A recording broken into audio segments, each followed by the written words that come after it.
Estoy en el libro de Segunda de Reyes, capítulo 17, verso 24. Segunda de Reyes 17, 24.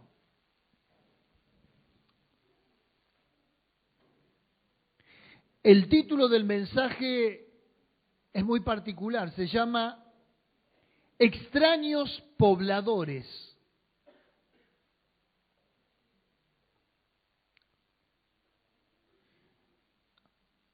Segunda de Reyes 17, 24 dice de esta manera: y trajo el rey de Asiria gente de Babilonia, de Cuta, de Aba, de Amat, de Sefarvaim, y los puso en las ciudades de Samaria, en lugar de los hijos de Israel, y poseyeron a Samaria, y habitaron en sus ciudades. Y aconteció al principio, cuando comenzaron a habitar allí, que no temiendo ellos a Jehová, envió Jehová contra ellos leones que los mataban.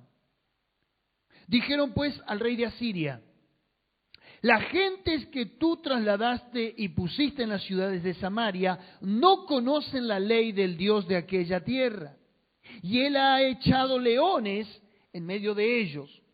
Y he aquí que los leones los matan porque no conocen la ley del Dios de la tierra. Y el rey de Asiria mandó diciendo: llevad a alguno de los sacerdotes que trajisteis de allá, y vaya y habite allí, y les enseñe la ley del Dios del país. Y vino uno de los sacerdotes que habían llevado cautivo de Samaria, y habitó en Betel, y les enseñó cómo habían de temer a Jehová. Pero cada nación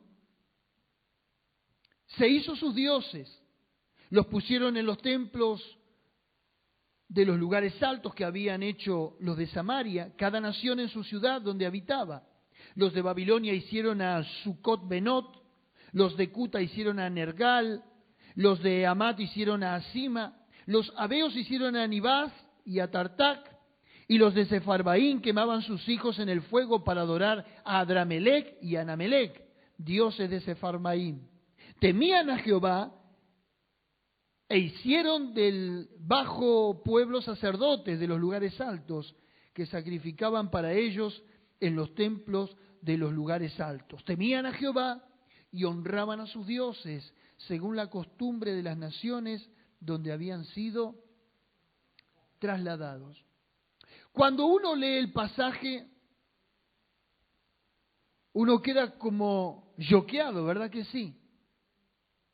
No hay demasiada cuestión que agregar al texto, es una lectura literal. Hay un territorio que nos menciona la Biblia, Samaria, antiguamente ocupado por los hebreos. Pero al ser sacados los hebreos de esa tierra y llevados cautivos a otra tierra, era una estrategia militar poblar esas tierras con gente extraña. Voy a ponerlo en estos términos, aun cuando sea fácil de interpretar. Viene una nación extranjera, nos conquista, nos coloniza, nosotros como argentinos oriundos de este país, y nos llevan a otra tierra.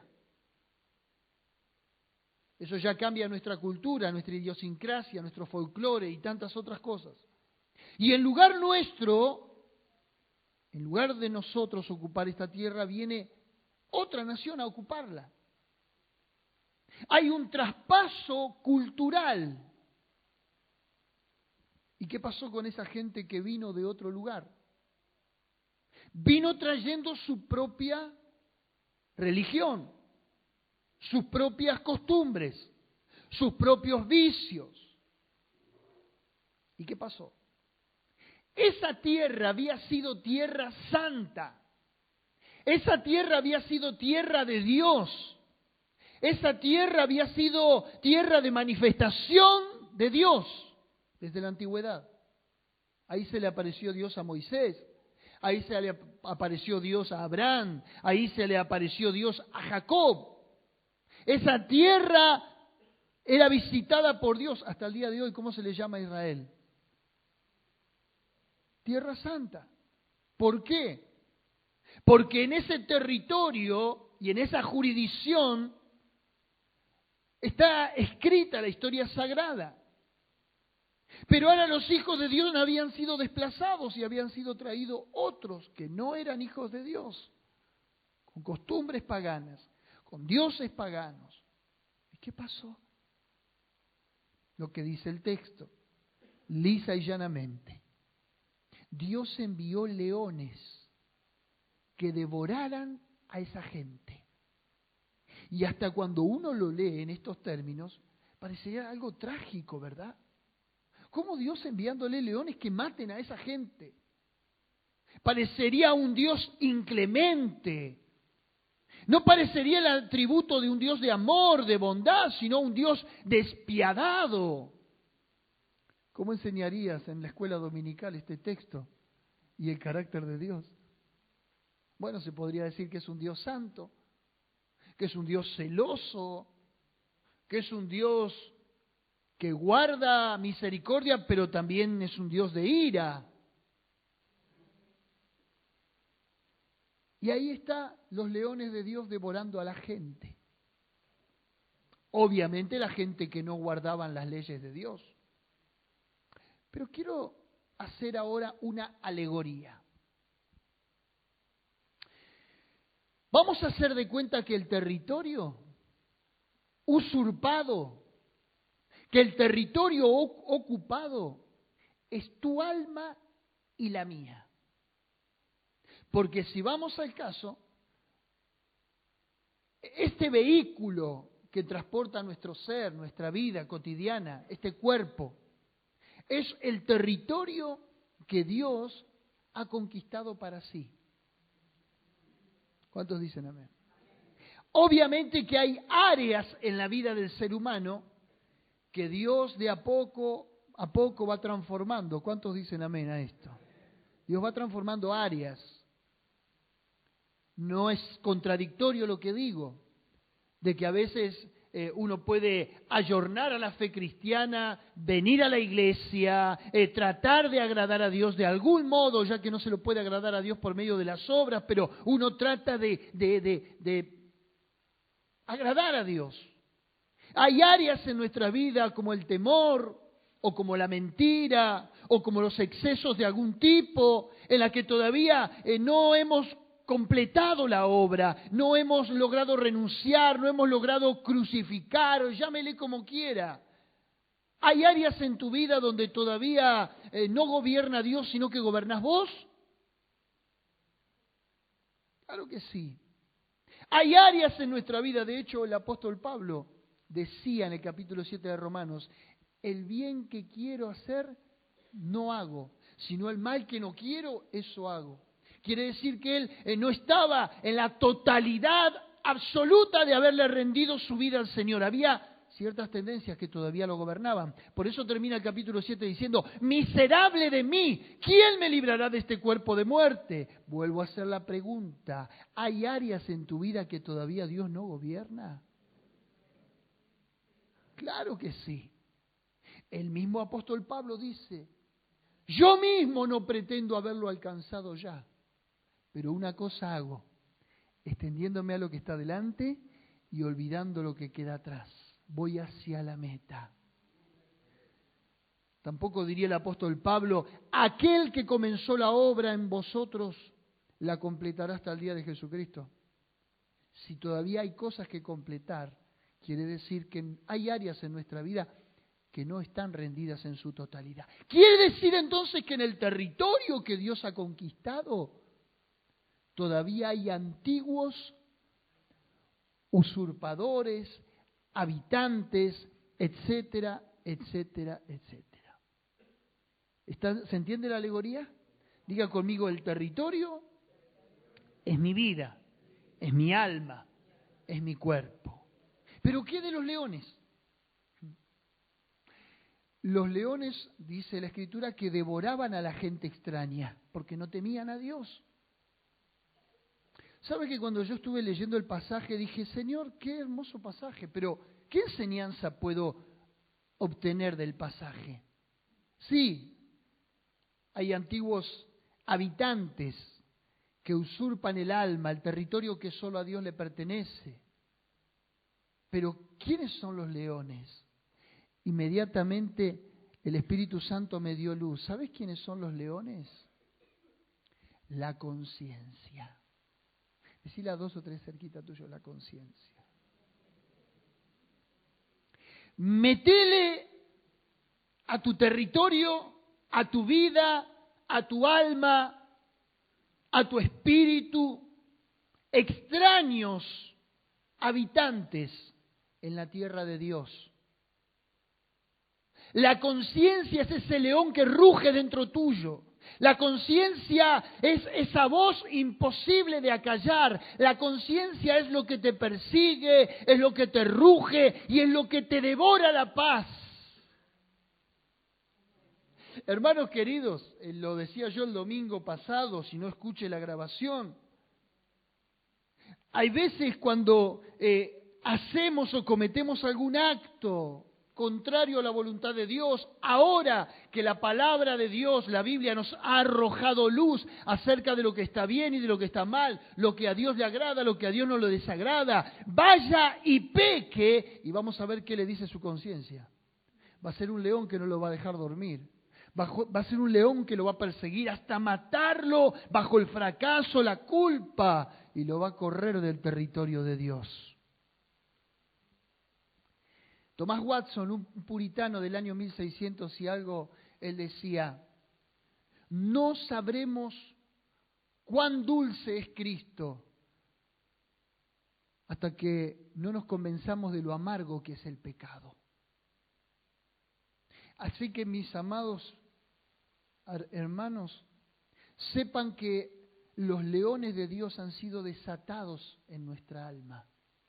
Y que bajo cualquier acto pecaminoso, la culpa es la que nos va a perseguir. La culpa es la que nos va a querer desalojar del territorio santo que solo a Dios le pertenece. Ahora, hay algunos detalles interesantes. Primero, que la territorialidad del alma le pertenece a Dios. Segundo, dijimos que los leones son la conciencia que quiere devorar todo lo que no proceda de Dios. Los leones han sido soltados justamente para eso. Lo tercero que quiero decirle es que esos leones es necesario que estén. Esa conciencia que ha sido sensibilizada dentro nuestro para redarguirnos y para aguijonearnos acerca de lo que está bien y de lo que está mal. Yo le pondría de nombre en esta noche, bajo este título, la obra de gracia en nosotros, el temor de Dios en nuestra conciencia, la obra del Espíritu Santo, mediante la palabra, que es la que nos redarguye, que es la que nos exhorta, que es la que nos reprende, la que nos corrige, pero también la que nos da el consuelo de Dios. Ahora, la Biblia habla mucho de la conciencia. ¿Qué es la conciencia? Es la unión de dos palabras. Conciencia es la unión de dos palabras. Con, y la palabra ciencia procede de conocimiento. Vale decir que conciencia es con conocimiento.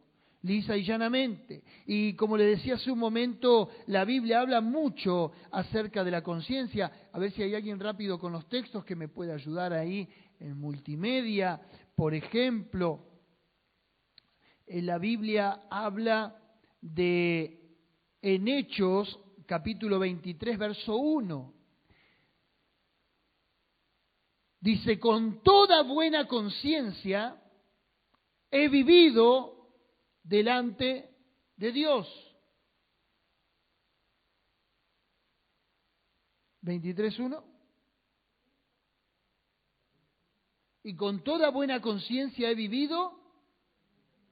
Pregunto en esta noche, ¿tenés buena conciencia? ¿Qué pasa con tu conciencia? ¿Es un león mansito en este caso? ¿Que te aprueba tu acto de lo que vos haces? Cuando la conciencia es buena, aprueba todo lo que vos haces. Hay gente que viene y me pregunta, y yo lo entiendo, y yo lo explico también, y no tengo reparo en hacerlo. Pastor, ¿qué opina usted de esto? Determinado acto, determinada conducta, determinada práctica. Yo le respondería con otra pregunta. ¿Qué dice tu conciencia? Ah, y se va. ¿Para qué le voy a responder lo que está bien o lo que está mal si su propia conciencia se lo va a decir? Entonces, ¿qué decía Pablo? Con toda buena conciencia he vivido delante de Dios. Hechos 9.1. Hechos 9.1.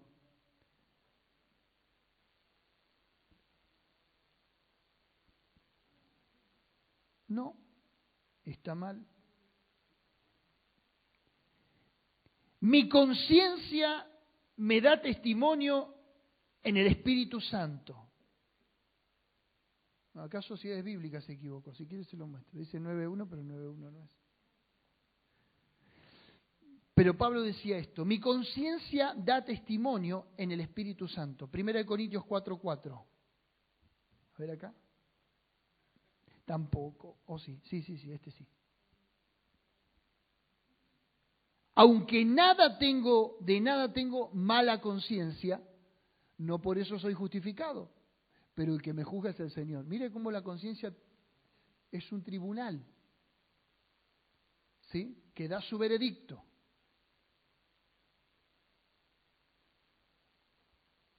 Primera de Corintios 8:12. Hiriendo su débil conciencia, ¿sí? De esta manera pues pecando contra los hermanos e hiriendo su débil conciencia. Vamos de vuelta. Hay mala conciencia, hay buena conciencia, perdón. La conciencia da testimonio en el espíritu. Hay conciencias que son débiles, que de nada se afectan, que son susceptibles a cosas que por ahí otros hagan. ¿A qué se le llama débil conciencia? A que si hay alguien que está haciendo algo mal y vos sos de la fe, eso te afecta.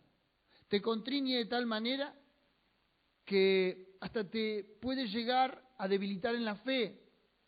Te puede afectar de tal manera que te produzca dolor, tristeza. ¿Sí? Escuchás el mal testimonio de alguien o una aberración, un pecado que alguien cometió y te hace mal al punto de desanimarte en la fe. Eso es una conciencia débil. Sigo. Primera de Corintios 10:25. Dice, de todo lo que se vende en la carnicería, comed.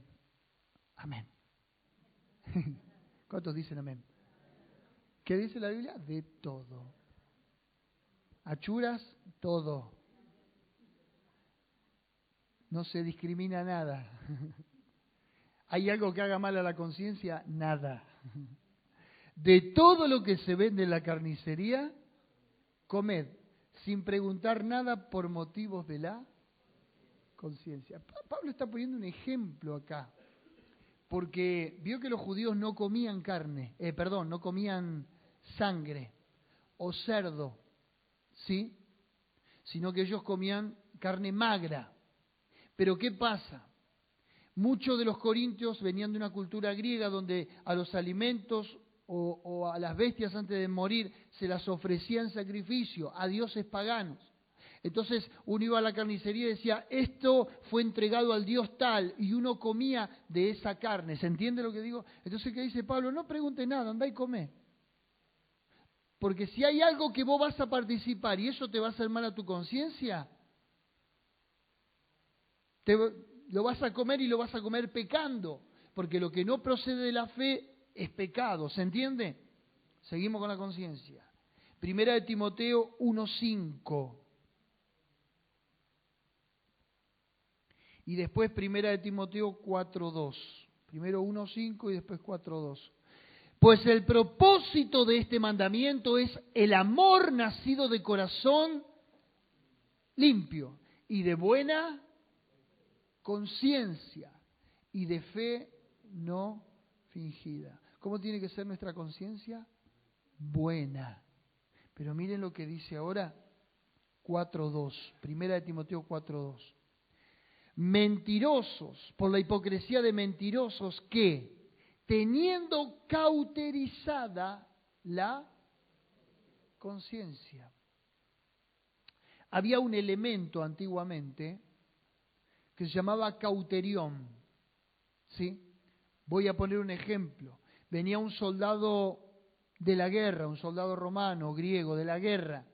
Había sido atravesado por una flecha o cortado con una espada, a punto de la infección y demás. ¿Sabe qué se hacía? Se tomaba el cauterión, era un elemento, un hierro candente, se lo ponía sobre la herida de la persona y esa parte quedaba insensibilizada. Curaba la infección, pero esa parte quedaba muerta, era como carne muerta que quedaba allí. ¿Se entiende? Por otro lado, cuando uno tenía que marcar el ganado, ¿qué hacía? Ponía un hierro con una marca determinada en el fuego, un hierro candente, que se le hacía al animal. La famosa yerra. El animal pierde absolutamente sensibilidad en esa parte del cuero. ¿Me está siguiendo? Cuando Pablo habla de gente que tiene cauterizada la conciencia, es gente que por más aberraciones que haga, no siente culpa. ¿Puede llegar una persona a tener una conciencia cauterizada? Sí. ¿Puede una persona haber tenido buena conciencia, conciencia limpia, testimonio de la conciencia delante de Dios y terminar en una conciencia cauterizada? Sí. Porque de los que está hablando Pablo eran personas que habían estado dentro de la iglesia. ¿Cómo se cauteriza una conciencia?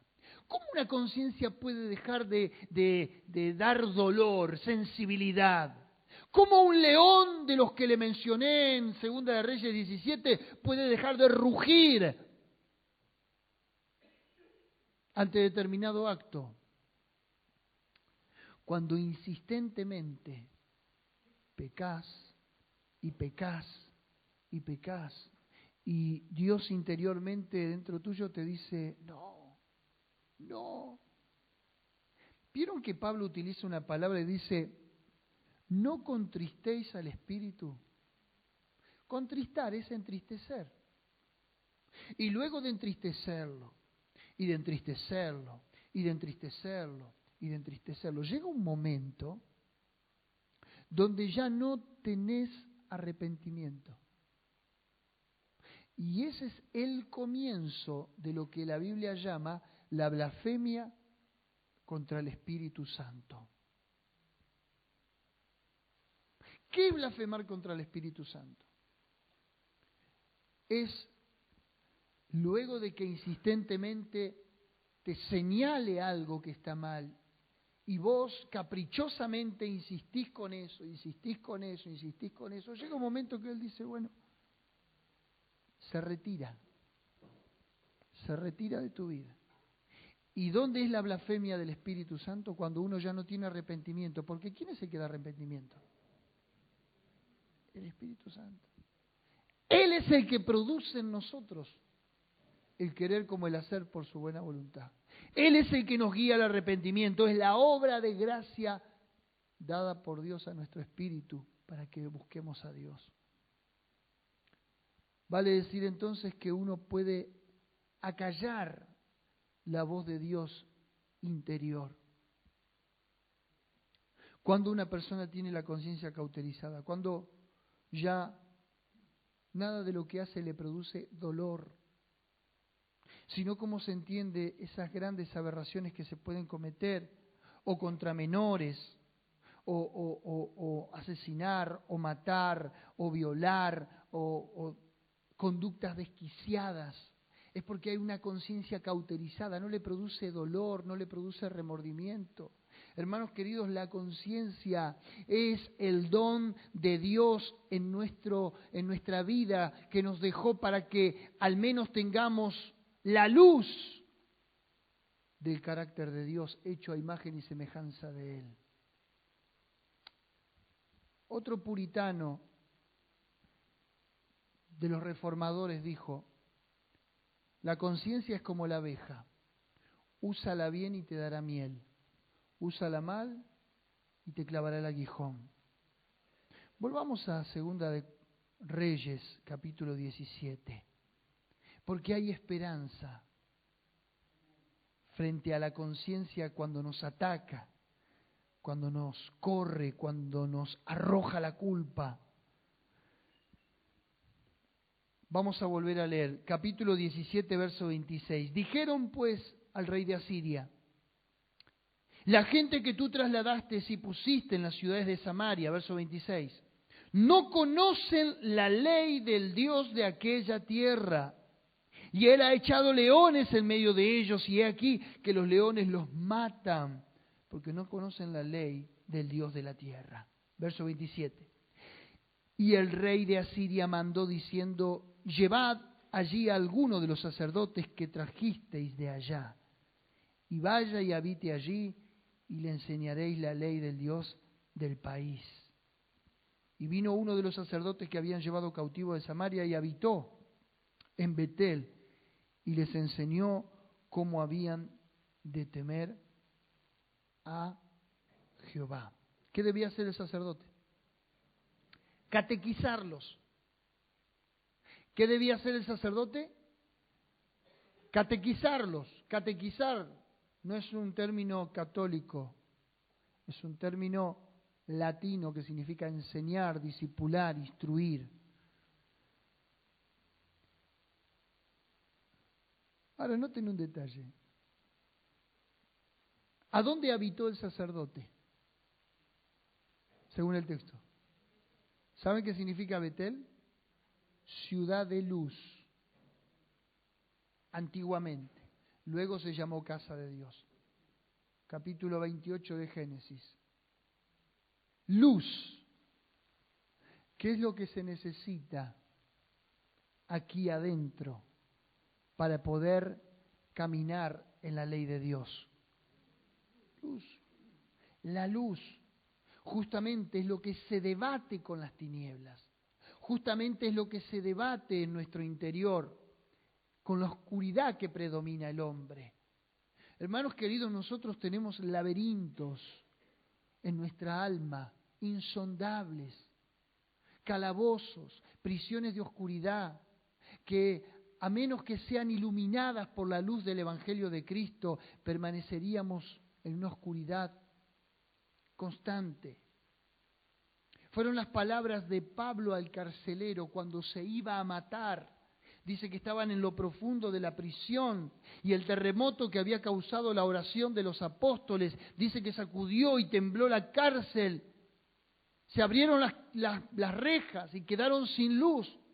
Pero dice que allí se precipitó el guarda y Pablo le dijo: no te hagas ningún mal, porque todos estamos aquí. Si no hubiera sido por esa lámpara que se prendió, el carcelero se hubiera matado. Hermanos queridos, la luz es lo que constantemente está lidiando con las tinieblas que llevamos adentro. Ahora dice: y vino uno de los sacerdotes, 28, que habían llevado cautivo de Samaria y habitó en Betel, y les enseñó cómo habían de temer a Jehová. Lo que yo estoy haciendo con el mensaje de hoy es enseñar cómo se debe temer a Dios. No se puede temer a los que matan el alma. No se puede temer a los que matan el cuerpo, dice el Evangelio de Lucas. Antes bien temed al que tiene poder para destruir el alma y el cuerpo. ¿Sí?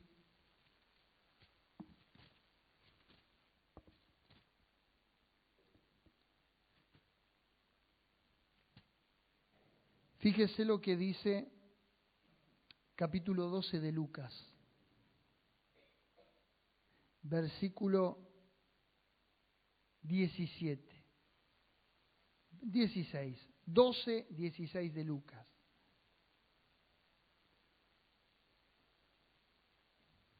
También les refirió una parábola diciendo, la heredad de un hombre rico había producido mucho. La heredad de un hombre rico había producido mucho. Y él pensaba dentro de sí, diciendo, ¿qué haré? Porque no tengo dónde guardar mis frutos. Qué bueno llegar a ese punto, a ese nivel, ¿no? No tener dónde guardar, de tanto. Y dijo, esto haré, derribaré mis graneros, los edificaré mayores, y allí guardaré todos mis frutos y mis bienes. Y diré a mi alma, alma, muchos bienes tienes guardados para muchos años. Repósate, come, bebe, regocíjate. ¿Está mal eso? ¿Está mal? No sé hasta qué punto está mal. Miren lo que está mal. Sigo. Diré a mi alma, alma, muchos bienes tienes guardado para muchos años. El hombre trabajó, el hombre se esmeró, el hombre manejó la gestión, el hombre supo ser un buen administrador, evidentemente. No fue alguien que derrochó, que mal administró. Entonces, con todo derecho, dijo, repósate, come, bebe, regocíjate. Pero Dios le dijo, necio, esta noche vienen a pedirte tu alma y lo que has provisto, ¿de quién será? Así es el que hace para sí tesoro y no es rico para con... ¿Está mal tener tesoros? El que los hace para sí mismo, con avaricia, con egoísmo, para satisfacer su propio ego, su propia avaricia, su propia necesidad. Pero dice, y no es rico para con Dios. ¿Qué es ser rico para con Dios?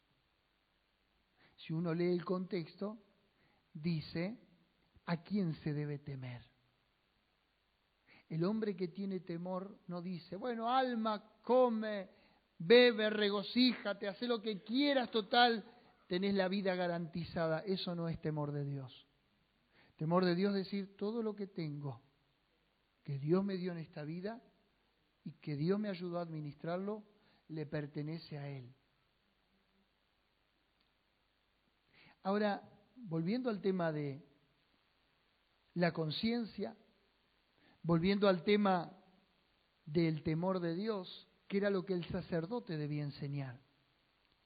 Dice, y les enseñó, verso 28, cómo habían de temer a Jehová. Venía un sacerdote de otra tierra, que antiguamente había habitado ahí, y les comenzó a enseñar. Yo aquí veo un carácter cristológico. ¿En qué sentido? Debía venir a habitar donde estaban ellos. ¿Qué hizo Jesús? Cuando el hombre estaba siendo devorado aquí por el pecado, cuando el hombre aquí abajo se estaba apartando de la ley de Dios, cuando el hombre había perdido el temor de Dios, dice el Evangelio de Juan capítulo 1, y vino y habitó entre nosotros y vimos su luz, gracia sobre gracia. Inmediatamente dice, a los suyos vino y los suyos no lo recibieron. Pero Jesús tomó ese lugar de sacerdote, de venir a enseñarnos, de venir a catequizarnos, de venir a enseñarnos cómo se debe temer a Dios. Pero lo segundo que tiene un carácter cristológico es que debía ser un sacerdote y un mediador de Dios. Vayamos a Hebreos capítulo 4. Dice el libro de Hebreos capítulo 4, verso 14.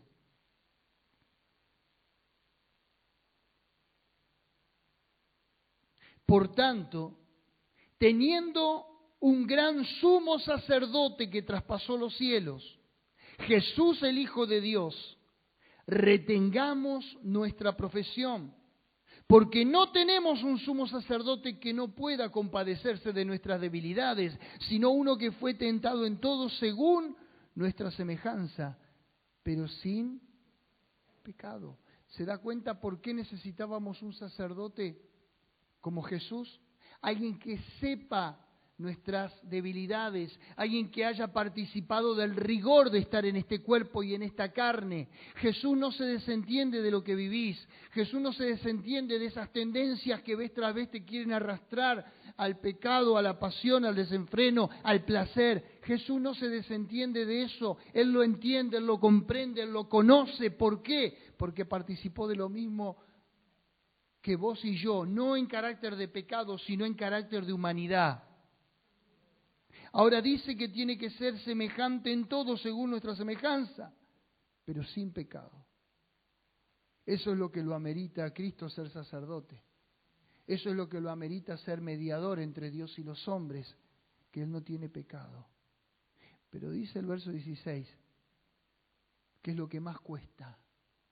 Acerquémonos pues confiadamente al trono de la gracia, para alcanzar misericordia y hallar gracia para el oportuno socorro.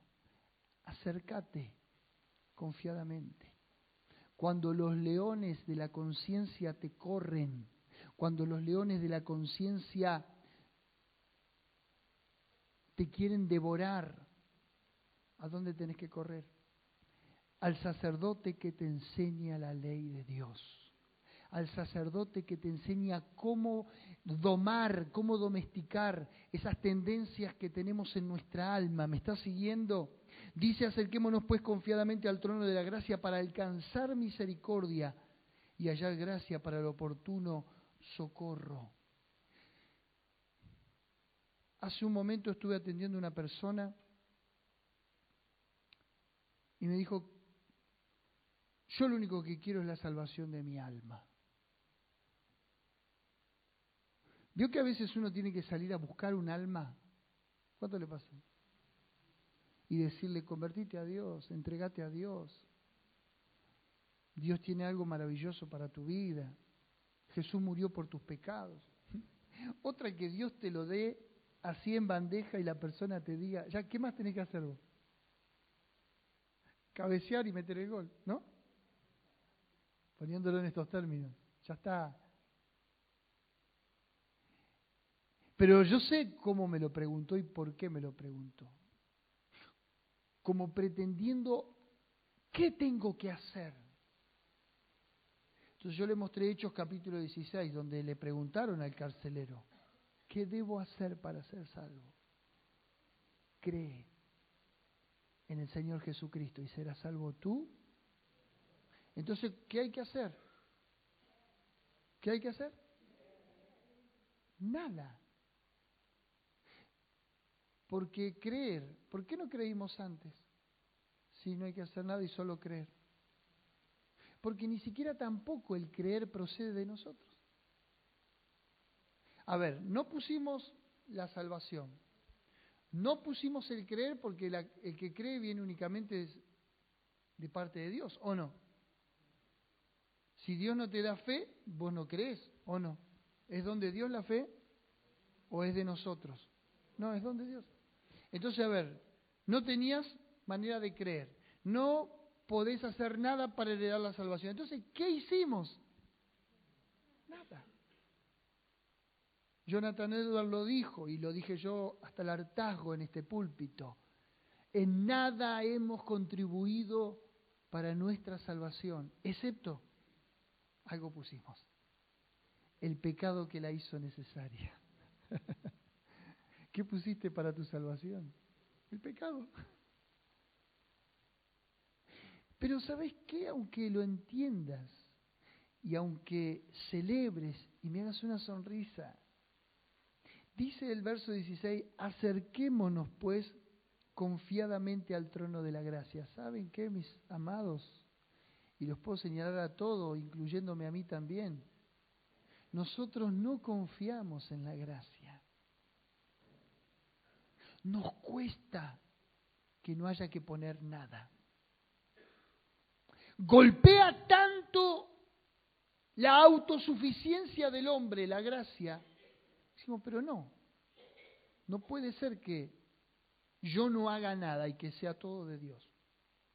Es como que no podemos entender nuestra vulnerabilidad y nuestra poca capacidad de hacer algo para ganar el favor de Dios. De hecho, hay veces nosotros venimos a la iglesia y nos convertimos en religiosos pensando que por más que vaya a la iglesia, cuanto más vaya a la iglesia y cuanto más ore y cuanto más lea la Biblia y cuanto más haga esto y aquello, Dios me tiene que bendecir. Eso es un error garrafal. Si yo me congrego, si yo oro, si yo leo la palabra, si yo busco a Dios, es porque es puro amor. No porque al hacer eso Dios, por ende, me va a dar algo. ¿Se entiende? ¿Se entiende lo que le digo? Es pura gracia. ¿Y qué es gracia? Lo que yo no merezco, pero me lo da. Y eso es lo que a mí me humilla delante de Dios. Y eso es lo que me hace ver la grandeza y la soberanía de Dios y a lo que no puedo resistir a tanto amor, que no habiendo hecho nada, Él me dé todo.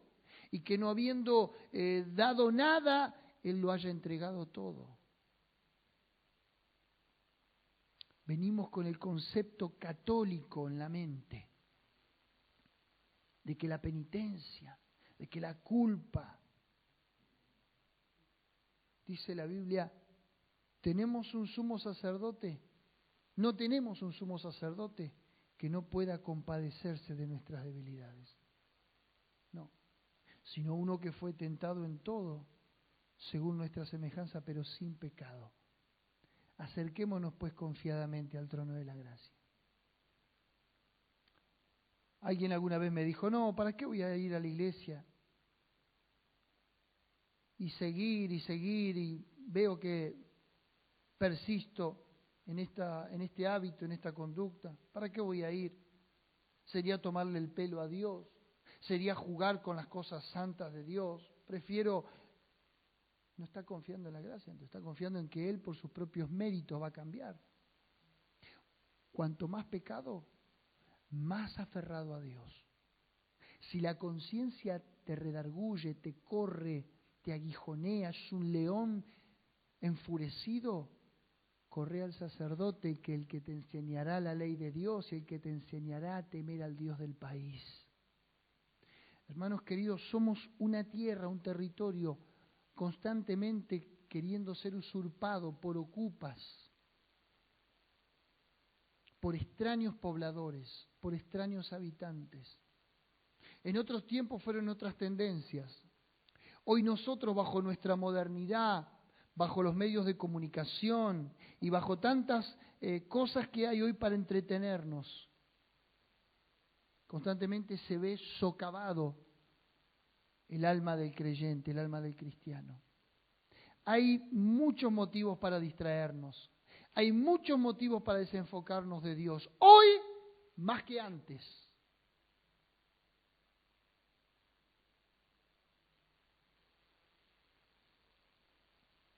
Tenemos que correr al trono de la gracia.